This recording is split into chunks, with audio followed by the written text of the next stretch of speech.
पुण्याच्या कसबा विधानसभेचे काँग्रेसचे आमदार रवींद्र धंगेकर सध्या चर्चेत आहेत। काँग्रेसने पाठ फिरवलेल्या अयोध्येतील प्राणप्रतिष्ठा सोहळ्यानिमित्त विविध आयोजनामध्ये धंगेकर दिसल्यामुळे ते भाजपच्या वाटेवर असल्याच्या चर्चा रंगतायत।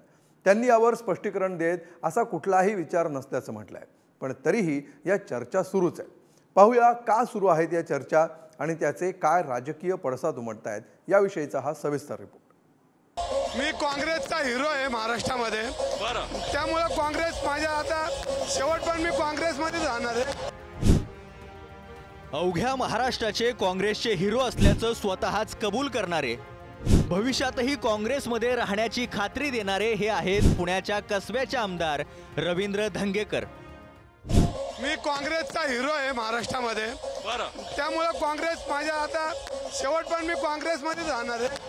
आणि काँग्रेसने एवढं मोठं पद दिलंय, आमदार केलंय, आणि ज्या पद्धतीने काँग्रेस पक्षाच्या सर्व कार्यकर्त्यांनी नेत्यांनी मला एवढ्या मोठ्या पदावर नेलं, त्या महाराष्ट्राने नेलं, मी कायम काँग्रेसचा हिरो म्हणून राहील ही माझी खात्री आहे।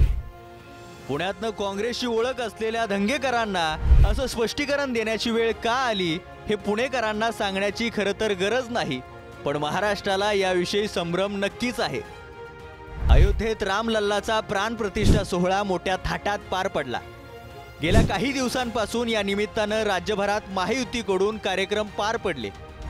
या सोहळ्यापासून काँग्रेस दूर राहिली असली तरी काँग्रेसचे कसब्याचे आमदार रवींद्र धंगेकर मात्र या रामरंगात रंगलेले दिसले। धंगेकरांनी 2 दिवसांपूर्वी त्यांच्या मतदारसंघात दिव्यांचं वाटप केलं। रामलल्लाच्या प्राणप्रतिष्ठेच्या निमित्तानं आयोजित शोभायात्रेतही ते सहभागी झाल्याचं पाहायला मिळालं। धंगेकरांच्या वतीनं विशेष कार्यक्रमाचं आयोजन करण्यात आलं, त्यात आतषबाजीही करण्यात आली। इतकंच नव्हे तर कारसेवकांचा सन्मानही त्यांच्या हस्ते करण्यात आला। दीपोत्सव शोभायात्रा ठीक, मात्र कारसेवकांचा सन्मान धंगेकरांनी केल्यानं अनेकांच्या भुवया उंचवल्या। काँग्रेसचा विरोध असला तरी क्षत्रिय असल्याचं आणि नसानसात राम असल्यानं हा आनंदोत्सव साजरा करत असल्याचंही धंगेकर म्हणाले। मी पहिल्या दिवशीच म्हणलो की आम्ही क्षत्रिय आहोत आणि आम्ही प्रभू रामचंद्राचे भक्त आहोत। आमच्या रक्तात प्रभू रामचंद्र आहे। प्रभू रामचंद्र विश्वातले, त्यामुळं आम्ही कधी पूजा करायची, कधी स्वागत करायचं हे काय कोणाच्या सांगण्यावरनं नाही। आमच्या नसानसात प्रभू रामचंद्र आहे आणि प्रभू रामचंद्राचं स्वागत करणं हे आमचं कर्तव्य। धंगेकरांनी रामलल्लाच्या प्राणप्रतिष्ठेचा आनंद इतक्या मोठ्या उत्साहात साजरा केला, त्या आयोजनाला पुणेकरांनी चांगला प्रतिसादही दिला। त्यामुळे पुण्यासह राज्याच्या राजकारणात चर्चा तर रंगताना दिसल्याच, धंगेकर लोकसभेसाठी भाजपकडे झुकतात की काय अशा चर्चा रंगल्या। भाजपनंही या चर्चांना हवा देण्याचं काम केलं। आता धंगेकर काँग्रेसमध्ये इतके काँग्रेसमध्ये झाले की मला वाटत नाही ते आमच्याकडे, पण आले तर त्यांचं नक्की स्वागत। भारतीय जनता पक्षाचे वरिष्ठ नेते ठरवतील, त्यांनी ठरवलं तर काही गोष्ट अवघड नाही, परंतु भारतीय जनता पक्षाचे नेते ठरवतील।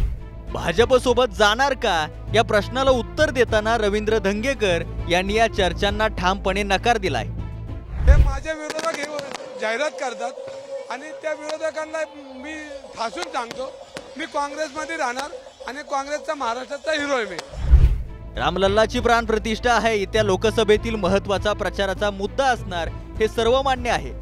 अशात राज्यात भाजपसोबत असलेल्या शिंदेंच्या शिवसेनेकडून आणि अजित पवारांच्या राष्ट्रवादीकडूनही हा उत्सव जोरात साजरा केला जातोय।